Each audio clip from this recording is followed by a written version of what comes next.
So first things first, we're going to be checking out the GAMDIAS 7-color Hermes keyboard that they just came out with this year. I got to preview it a little bit at CES. That was really cool. Thanks, Dennis. And I just wanted to say another special shout out. I told you I wasn't an extra large, Grace. Told you. But thank you for the shirt. I'm going to wear it proudly because I'm proud of your company and I'm proud of what you guys do. I think it's been amazing. And I love reviewing your products. I think that they're great. I pick them up on my own dime most of the time. These were actually sent by GAMDIAS, and I'm excited to test it. It is a beautiful keyboard, and we're going to take a look at it and do some footage shots of it. So stay tuned, watch this video, enjoy it.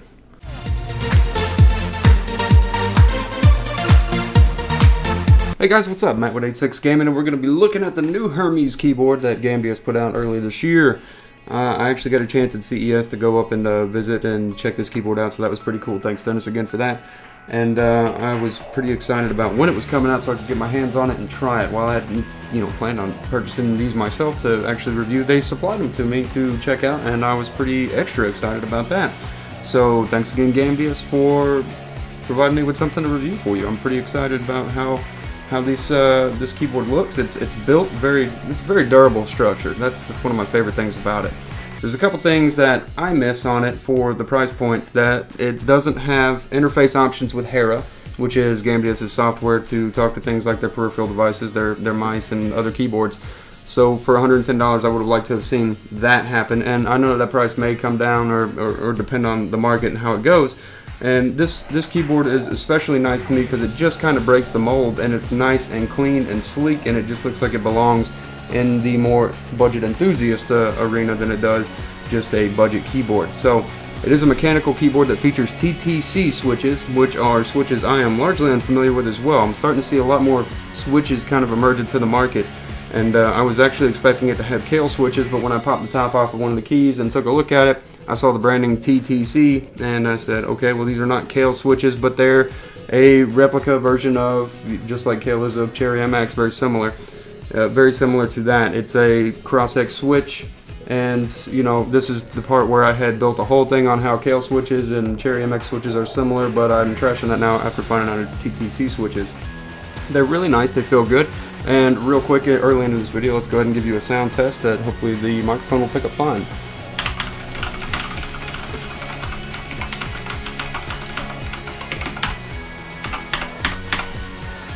And there you have it. That's what the TTC blue switches sound like. They're very similar to the sound of Cherry MX blue switches, and it's nice. I really like this keyboard. I think that it looks good. It's a 7-color keyboard with a lot of neat features on it. I think it has up to 9 presets that you can just kind of swap through by pressing buttons like that. Well, that's the one I was on, so that doesn't really show you anything. Let's try this. This is actually a really cool one I like a lot, and I did some stuff in the B-roll that you'll see come about as it does it. So we'll just put it on something else for right now and just kind of let it ride. But this is,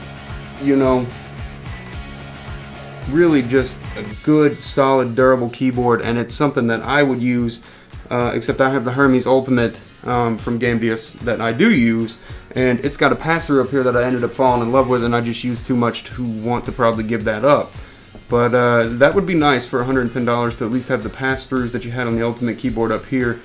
Something to plug the USB in, because I didn't realize how much I would have used that, and I catch myself using it all the time to plug in flash drives or to plug in a microphone or to plug in a mouse I'm trying. And that may be more specific to me, but that was nice. It also had audio jack plugins on the other one, but this is just a really nice, good fit for just about any gamer, I think. And hopefully we'll see the price come down a little bit, but if not, I think it's worth every cent at $110, where I might have been skeptical that over $100 would be too much for something that didn't feature a graphical user interface and didn't have a more well-known switch on it. But these TTCs seem to be pretty nice, and they claim 50 million life cycle. So that's something that's pretty cool, and I'm pretty excited about, and I think that this keyboard is something that could belong on anybody's desk that they would be comfortable and happy with. It also has a programmable feature where you can set up your own lighting sets. So if we were to see some of the presets here starting at 2 and up, because 1 is blank, it came blank for me, it might not be anything, but they have some built-in presets already where you can sort of, this is probably more of a League of Legends setup right here. 3 is, I'm not really sure what 3 would be, because you got the A and the S illuminated, the B and the N illuminated, but I'm sure there's some reason that they came to program some of these the way they did, as some of these keyboards are. WASD and R for reload. You got your G and your B probably for crouch, even though I use C for crouch. I'd imagine this is more of a first-person shooter aspect. And I think they had a fifth one. Yeah, and then they got a fifth one here that just illuminates your key profiles. If you wanted to make your own, you can. You can set it so that you can... See if I can remember how to do that, because I did do it earlier. But I'm not going to waste my time looking too hard if I can't. There is a way to set it up so that you can set any of these profiles to be your own thing, where you can assign the illumination key and you can kind of move on from there. And I probably have some of that in the B-roll footage, because I know I took a couple clips, and I'll try to include that in this video. This is just a really nice keyboard, and I'm absolutely ecstatic about it. I think that this is just really clean. It looks good. They removed the GAMDIAS logo from down here, and they put a logo in the back, so it's not just in your face. Like, you don't need to know you're playing on a GAMDIAS keyboard to know that it is a GAMDIAS keyboard. And it's just a really nice fit for the desk. It's a good size, no obnoxiously large wrist rest. And you know, I don't know what else I can say other than it's really good, and time will tell with these TTC switches, because I'll use it for a bit and see what I think. But it's always nice to kind of learn about new switches, because I want to be able to be educated on that. So if you've used TTC switches before, let me know below if you've had any good or bad or whatever complaints in it. I know that Cherry MX has been having a hard time filling the OEM orders that going out for the keyboards. I don't know if they're experiencing problems or what have you, but I know that Cherry MX switches are getting more and more rare and less likely to see them in keyboards as these companies start making the swap to things like the Kale switches, which are probably the most like Cherry MX switches, or now I guess TTC. And in the keyboard I reviewed earlier, the little white one that's by KK Moon, they have a different one in there too that I can't pronounce, so I've just decided to start calling them the Dan switch, because I have no idea how to say the move switch or whatever. But it's also very similar to the Cherry MX Blue switch.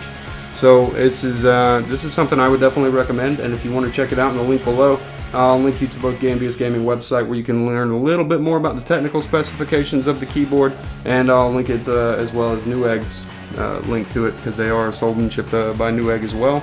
And that way you can go there. Maybe if you're interested in picking something like this up and trying it out, I would recommend it. I think it's really good. It's a little more on the budget enthusiast side at a price tag over $100, but it's a really nice keyboard. Love to see some graphical user interface added to it later. Let us be able to talk to Hera with it, because Hera's actually made some pretty good changes and has become a pretty noteworthy good software. Pretty intuitive still, but it's a really good software to go with their products. And I'm pretty excited about seeing the next one that I have to take a look at, which will be the Hermes, because they name them all the Hermes RGB keyboard, which is more or less sort of looks like the other Hermes keyboards, where this one is just a much more different, cleaner, nicer look. Anyways, like it if you like it, dislike it if you didn't. If you have anything to say about anything that I missed on it, let me know in the comments below, and I'll get back in touch with you and I'll take a look at it. If there's anything I need to add later, also come back and check it out, because I will add that. And thanks for watching, guys. I'm going to roll the outro.